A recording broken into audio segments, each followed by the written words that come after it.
공채에 청춘을 바치는 취업 준비생은 전국 어디에서나 만날 수 있습니다.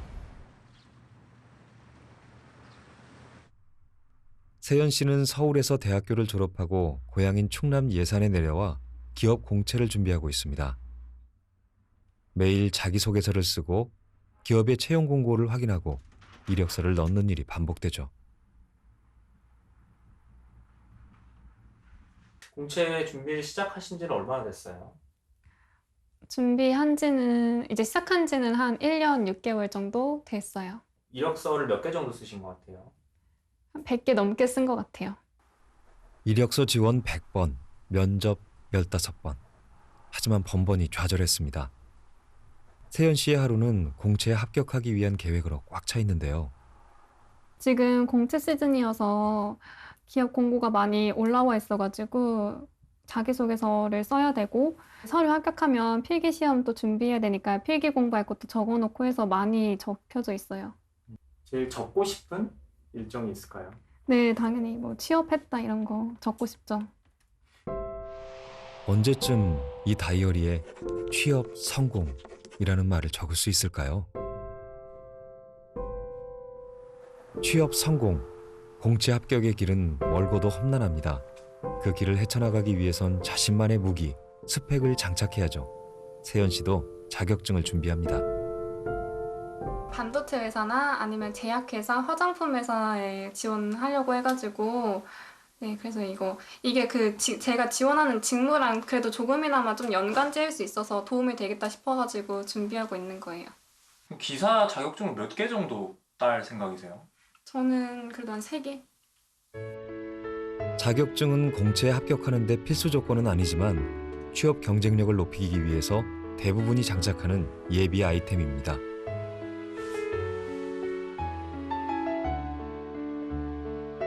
마침 오늘은 세연 씨가 자격증 시험을 보러 가는 날입니다.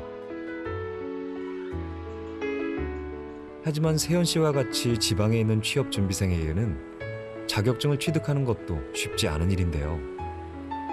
시외 버스를 타고 다른 도시에 가서 시험을 봐야 합니다.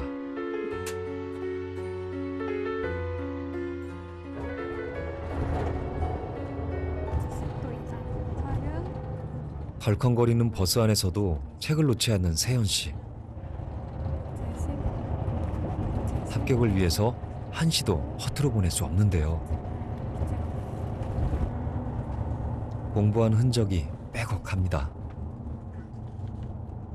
보고 있는 게 어떤 거예요?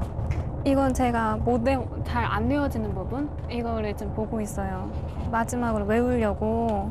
네. 30분. 이거는 제가 잘 안 외워지는 부분들을 이렇게 찍어놔서 시간 날 때마다 보려고 그래서 다 찍어놨어요. 네. 그러니까 표 같은 거는 숫자가 너무 많아서 헷갈리더라고요. 어떤 거는 4m고 어떤 건 5m인데 어떤 건 또 1.5고 어떤 건 15배고 막 이렇게 하니까 헷갈려서 찍어놨어요. 마지막까지 모르는 것을 꼼꼼히 점검하는 사이 목적지에 도착했습니다. 비 온다. 어디로 가야지? 먼 길을 왔는데 하필 비까지 추적추적 내리네요. 합격을 위한 여정이 쉽지 않은데요. 시험 보러 가는 것도 굉장히 다 거리가 있고 취업 관련 스터디가 없으니까 참여할 수도 없고 뭐 또래가 또 많이 있는 것도 아니고 해서 외롭기도 하고 여러 가지로 불편해요. 공채를 뚫기 위해서는 어쩔 수 없습니다. 취업 준비생에겐 남들보다 더 많은 자격이 필요한데요. 공채 시험 합격을 위해 또 다른 시험을 봐야 하는 상황. 이 시험을 통과하면 공채 합격에 한 걸음 더 다가갈 수 있을까요?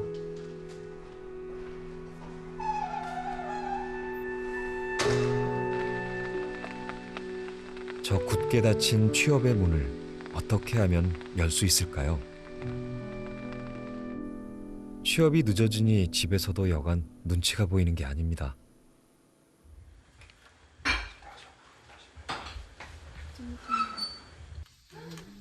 그래도 어머니는 취준생 딸 힘내라고 맛있는 반찬을 대령하는데요. 이거 찍어갖고 이따 먹고. 어? 그거 따면은 훨씬 취업하는데 유리하지, 그치? 아니, 훨씬까진 아니고, 훨씬까지는 아니야? 플러스가 아닌 것도 있으니까 그냥 일단 마이너스는 아닌? 마이너스가 아니고 그냥 0 아니면 플러스? 음. 음. 그래, 마이너스 인생 안 살면 돼. 마이너스 인생? 근데 난 이미 마이너스 인생인 것 같다. 왜 그렇게 생각해? 왜? 세상에 마이너스 인생은 없고 공짜 인생도 없어. 내가 노력한 만큼 세상에 얻어지는 거야. 그치? 어머니는 딸이 기죽지 않도록 그저 옆에서 지켜볼 수밖에 없습니다. 무슨 말을 해도 딸에게는 부담이 되는 것을 알기 때문이죠. 작년에는 약간 양으로 승부했다 이러면 올해는 진로, 내가 진로 승부하려 했다? 네. 근데 뒤에서 정말 열심히 자기소개서를 썼는데 그 11개 중에서 하나가 발표가 났어. 근데 불합격인 거야. 그래서 내가 느낀 게 왜 불합격이야? 자소서 쓴 게? 서류가 불합격인 거죠. 아니, 서류라는 서류가? 거는 자기소개서도 있고 내 그런 그치. 여러 가지 스펙이 그러니까 되게 잘난 사람들이 많이 있어서 내가 서류조차부터 불합격이야. 진짜 100번 실패해도 도전하는 세연 씨. 그녀에게 공채는 어떤 의미일까요? 공채는 저한테 꼭 필요한 존재죠. 왜요? 어느 정도 규모가 있고 안정적이고 사람을 많이 뽑기도 하고 그게 가장 준비하기도 가장 편리하고 하니까 제가 지원을 많이 하거든요. 그냥 뭐 급할 거 없다라고 말은 하지만 근데 저는 얼른 일을 하고 싶어요. 지난 9월 EBS의 2019년 하반기 공채 필기시험이 진행됐습니다. 서류 전형에 합격한 취업 준비생들의 다음 공채 코스인데요. 유능한 인재를 채용하기 위해 아침부터 분주합니다. 예, 도서전별로 감독관 좌석에 일단 다 놔주세요. 예. 언론인을 꿈꾸는 수많은 사람들이 이번 EBS 공채에 지원했습니다. PD 분야 2명, 기술 분야, 방송기술 분야 2명, 카메라 1명, 기자 1명. 여기는 신입 직원 6명 하고요. 경력 분야 6명. 이렇게 해서 토탈 12명 채용 인원이었습니다. 경쟁률이 뭐 옛 평균과 비교해서 어떤가요? 지원자는 총 약 2,000명 정도 지원하셔서 평균 경쟁률 한 150대 1이 좀 넘고요. 신입 분야는 조금 더 경쟁률이 높아서 PD 분야 같은 경우에는 2명 모집에 1,000명이 넘게 지원하셨어요. 그러니까 경쟁률이 500대 1이 넘는 거죠. 이곳에서도 수많은 인선 씨와 세연 씨가 공채에 도전하고 있었습니다. 500대 1의 경쟁률. 나와 같은 꿈을 꾸고 있는 500명을 제쳐야 공채 합격의 꿈을 이룰 수 있습니다. 프리랜서 PD가 되는 길보다는 아무래도 공채 PD로 들어가는 게 더 확실한 길이다라는 이야기를 많이 들어서 아무래도 제 콘텐츠를 만들고 싶은 마음이 강하다 보니까 공채 PD를 준비를 하고 있고 공채 하나가 너무나도 소중하다 보니까 놓치지 않고 일단 쓰고 있기는. 서류를 통과하고 필기시험을 봐도 면접까지 가는 것은 쉽지 않습니다. 필기시험에 합격한 30명이 면접의 기회를 얻게 되는데요. 그리고 그중 최종 합격의 기쁨은 단 2명만이 누릴 수 있습니다. 공채가 복권 당첨보다 어렵다는 우스갯소리가 나올 만도 합니다.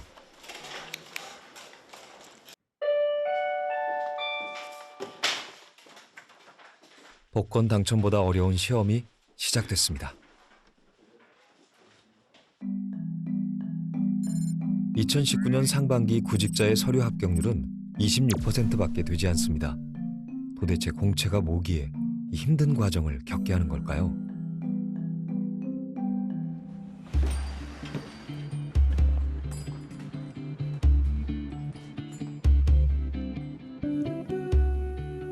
장강명 작가는 문학 공모전을 준비하면서 문학 공모전이 한국 사회 채용 제도의 또 다른 버전임을 느꼈다고 하는데요. 이를 통해서 우리나라의 공채 제도에 대해 연구하고 이를 책으로 담아냈습니다. 공채는 한국의 되게 독특한 채용 제도고요. 여러 사람을 같은 시험을 쳐가지고 적합한 사람을 뽑을 수 있다고 믿는 그런 가정에서 시작되는 그런 채용 제도입니다. 일단은 1957년에 삼성물산이 공채를 시작한 거를 우리나라 공채제도 시작으로 봅니다. 이제 50년대 이후로 한 반세기 동안 빠르게 발전을 했잖아요. 기업들도 다 굉장히 빨리 성장을 했고, 그러다 보니까 그 신입사원들이 굉장히 많이 필요했죠, 매년. 그게 이제 급속도로 퍼져가지고 이제는 공채가 아닌 방식으로 뽑는 걸 상상하기가 힘들 정도가 됐죠. 공개 채용이 우리나라에 등장한 것은 한국전쟁 이후였습니다. 1957년 삼성물산 공사의 첫 공개 채용에는 27명 모집에 무려 1,200여 명이 지원했습니다. 이후 공채는 제2의 수능, 취업 과거제로 불리는 취업 관문이 됐습니다. 그런데 공채는 해외에는 거의 존재하지 않습니다. 한국과 일본에만 있는 독특한 채용 방식이죠. 어떤 벌판에 되게 살기 힘든 벌판이 있고요. 거기에 성이 몇 채가 있습니다. 뭐 공무원이라는 성이 있고, 대기업이라는 성이 있고, 뭐 전문직이라는 성이 있고, 공기업이라는 성이 있을 거예요. 그리고 성 안에 들어가면 좀 살기가 좋아요. 그래서 다들 그렇게 성 안으로 들어가려고 하는데, 사람들이 너무 많이 들어오면은 그 성이 유지가 안 되니까 1년에 한 번씩 문을 잠깐 열어가지고 그때 심사를 해서 선별된 사람들만 받고 문 닫겠다. 그때 못 들어오면 내년에 들어와라. 이런 게 지금 한국 노동시장이라고 생각을 합니다. 그리고 그 성문을 열 때 사람들이 우르르 거기 이제 젊은이들이 몰릴 거 아닙니까? 그때 너는 우리 성에 있는 누구 성주님 아들 친구니까 들어와라. 뭐 너는 우리 성에 있는 무슨 신하의 뭐 조카니까 들어와라. 이렇게 하면은 정말 폭동이 일어나죠. 그건 아무도 못 받아들이는 거고, 성문 열 때 성문 여는 사람 입장에서는 아, 우리 그럼 모두가 합의하는 방식으로 하자. 시험을 칩시다. 시험을. 누구에게나 주어지는 공정하고 평등한 취업의 기회, 공채. 취업 준비생들은 누구나 우러러보는 더 크고 좋은 성에 들어가기 위해 노력했습니다. 바로 이 공채의 문을 통해서 말이죠.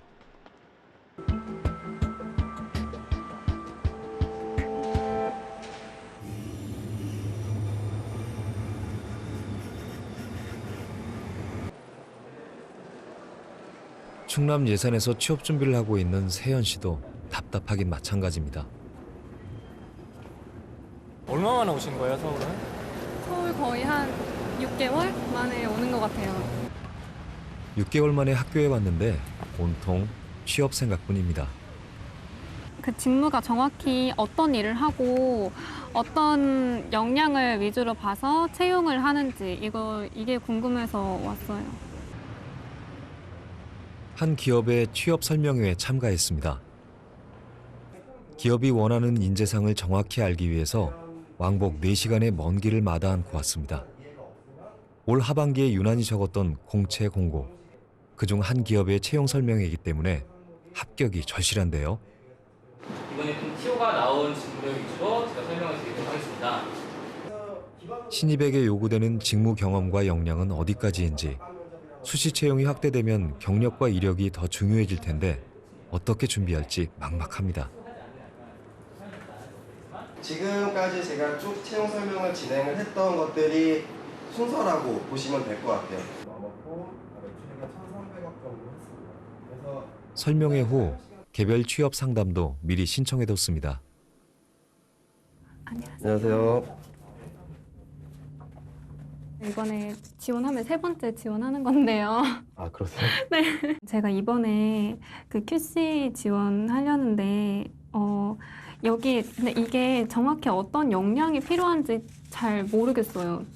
직무 전문성을 우선적으로 볼 수밖에 없어요. 물론 인성 태도도 굉장히 중요한 부분 맞습니다. 맞는데 결국에는 내가 이 직무를 왜 잘할 수 있는지가 얘기가 나와줘야 되는 겁니다. 그러니까 실제로 어떤 실험을 해봤는지, 어떤 기기를 다뤄봤는지 이런 것들로 영향을 보여줄 수 있는 거거든요.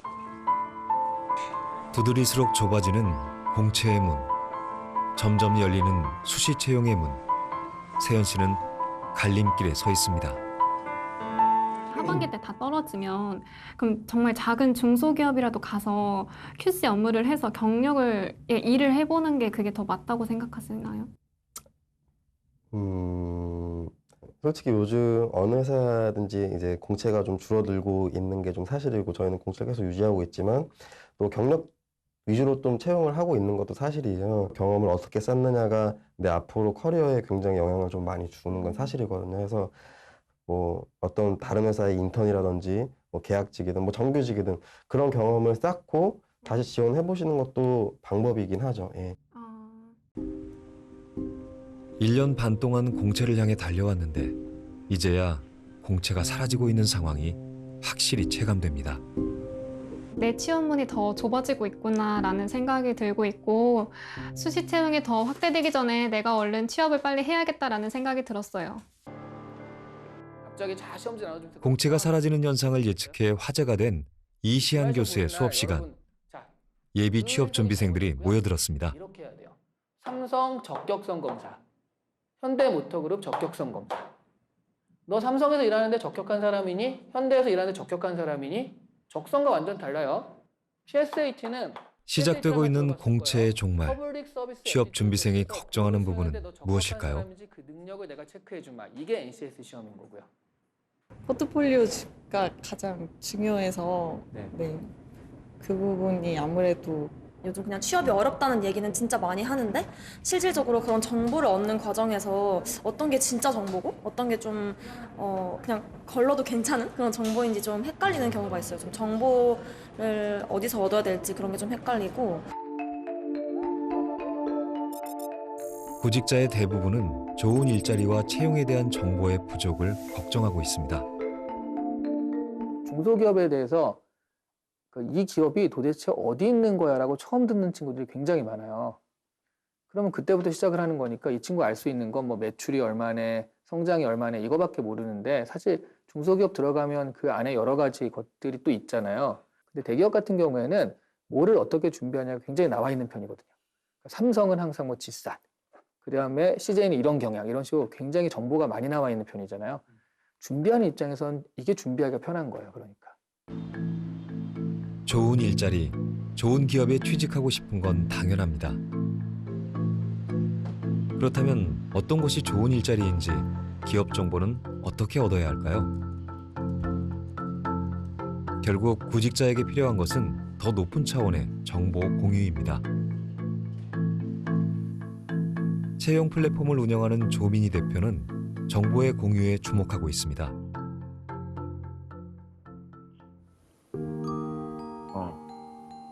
네. 시작할게요. 상무님 하시죠. 네.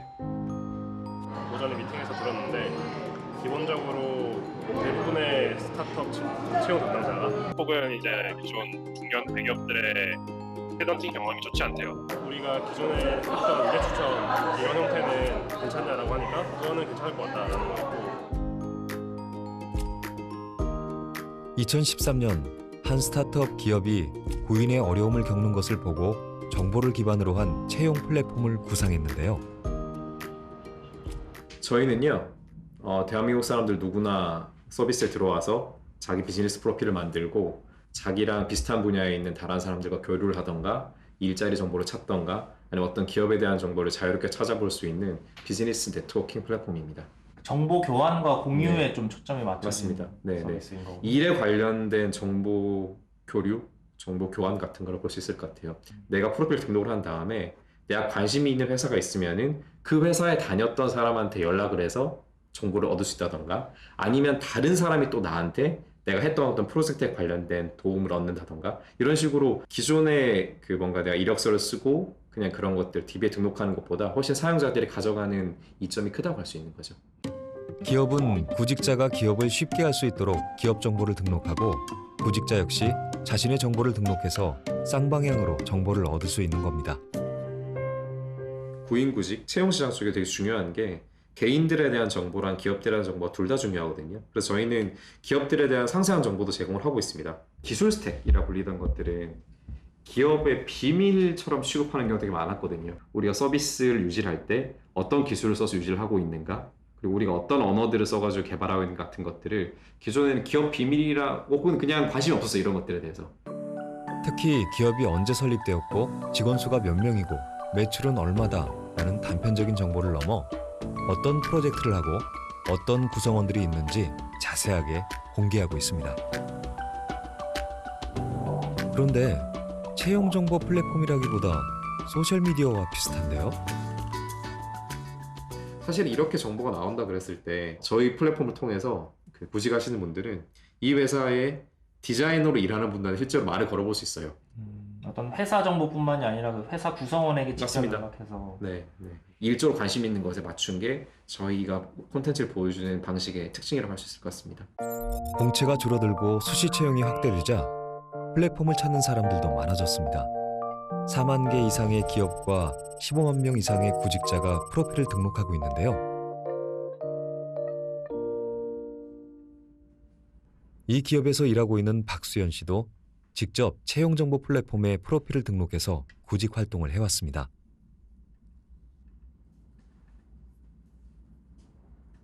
저는 브랜드 디자이너이고요. 브랜딩에 필요한 모든 비주얼 디자인 작업과 마케팅 그리고 콘텐츠 제작을 같이 담당하고 있습니다. 그 채용 시장과 관련된 스타트업인데 좀 수연님은 활용을 좀 하세요? 그럼 그 플랫폼 정보들을? 저도 그것을 통해서 이제 입사를 하게 되었고요. 뭐 디자인 쪽에서 일하다 보니까 디자이너 분들 아니면 뭐 스타트업 뭐 CEO 분들 이런 분들이 메시지를 주셔가지고 소통을 하기도 해요. 웹상에 프로필을 작성하면 비슷한 직무를 하는 사람들끼리 인맥을 맺고 소통할 수 있습니다. 또 기업에 지원하거나 역으로 기업으로부터 채용을 제안받기도 하는데요. 이를 통해 양질의 정보를 나누는 것이 이 플랫폼이 지향하는 궁극적인 가치입니다. 사실 예전에는 기업에 한번 들어가고 나면 어떤 내 직무 스킬 같은 것들 회사 내에서만 다 이렇게 쌓으면 됐고 사실 하던 일을 계속 반복을 하면은 그 분야에서 전문가가 되어 가니까 연봉도 차례차례 오르는 어떤 그런 시대였거든요. 근데 지금은 내가 뭔가 앞으로 10년, 20년 후에 우리 회사에서 하게 될 것 같았던 어떤 매니저 일이 갑자기 없어져 버리는 거예요. 그러다 보니까 계속 나랑 비슷한 일 혹은 내 일자리와 관련돼 있는 사람들이 어떻게 하고 있는가, 이 사람 무엇을 공부하는가, 혹은 어디서 어떤 일자리가 새로 생기고 어디서 어떤 일자리가 사라지고 있는 같은 것들을 보고 있는 게 결국 냉정하게 얘기해서 이 어떤 변화된 시대에 적응할 수 있는 되게 중요한 역량이 될 것 같아요. 공채의 종말은 먼 미래의 일이 아닙니다. 이미 우리 가까이 와 있습니다. 이 스타트업 기업은 조민희 대표의 정보 공유 플랫폼을 통해 수시 채용을 진행하고 있습니다. 롤 1에 1에 1 요리, 디자인, 운동 등의 취미를 온라인으로 끌어들여 여러 활동을 배울 수 있도록 서비스하는 스타트업인데요. 크리에이터들의 활동을 영상으로 찍고 이를 편집해서 제공합니다. 클릭 몇 번만으로 손쉽게 취미 활동을 배울 수 있어서 젊은 층에게 주목받고 있습니다. 1년 만에 직원 8명에서 80명으로 급성장했는데요. 이쯤 되니 신입사원이 첫 출근하는 풍경도 그리 낯설지 않습니다. 여러분, 저희 새로운 친구 왔는데 한 번만 기다려주세요. 먼저 소개해주세요. 내 이름은 혜인이고 사진, 영상, 디자인 개발, 음악 카테고리의 A&D를 맡게 됐어요. 물론 이번 신입사원도 수시 채용으로 입사했습니다. 정기 공채를 따로 하지는 않으시는 거죠? 네, 저희는 정기 공채는 없습니다. 빠르게 저희가 원하는 시기에 맞춰서 원하는 인력을 뽑으려고 하기 때문에 공채보다는 수시 채용으로 가는 거죠. 채용하실 때 좀 어떤 경로로 뭐 채용 공고를 띄우고 좀 홍보를 하시는지. 가장 많이 쓰고 있는 플랫폼은 저희 펀치를 통해서 지금 많이 하고 있고요. 정보들이 좀 더 상세하게 좀 보여줄 수 있도록 해줄 수 있는 기업 페이지가 있어서 그쪽을 통해서 들어오는 인원들은 충분히 스타트업에 대한 이해도와 관심이 있다라고 생각하고 채용 공고를 메인으로 좀 내고 있습니다. 직무 능력이 중요하기 때문에 어느 업무에나 일관된 기준으로 채용하는 공채라는 방식이 굳이 필요 없는 겁니다. 대기업에서 말하는 공채 폐지의 이유와 비슷합니다.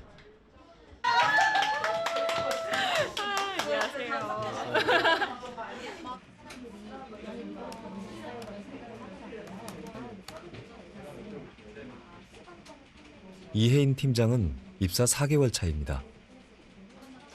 저는 이제 MD로 지금 일을 하고 있고요. 그래서 MD 같은 경우에는 크리에이터를 모셔오는 것 시작에서부터 클래스를 개설하기까지의 모든 과정들을 다 담당을 하고 있다고 보시면 돼요. 그래서 내일 오전에 바꿔야 돼, 원래. 그래서 12시 전까지 우리들이 다음에 바꿀 거를 넣어놔야 제니가 쭉 해서 바꿔줘.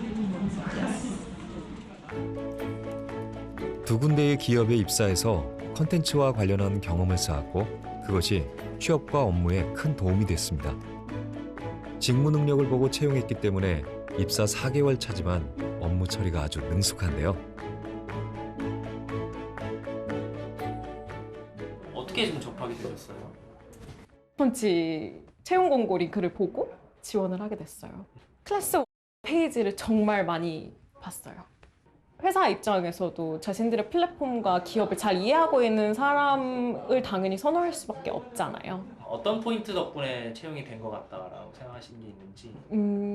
저는 아마 과제에서 가장 높은 점수를 받지 않았을까라는 생각을 하는 게, 과제가 이제 아예 MD로 들어오게 된다면 MD들이 해야 하는 일들을 포함한 과제였거든요. 커리어 트랙을 결정했던 게 기업이라고 보시나요? 아니면 직무라고 보세요? 저는 직무가 정말 컸습니다.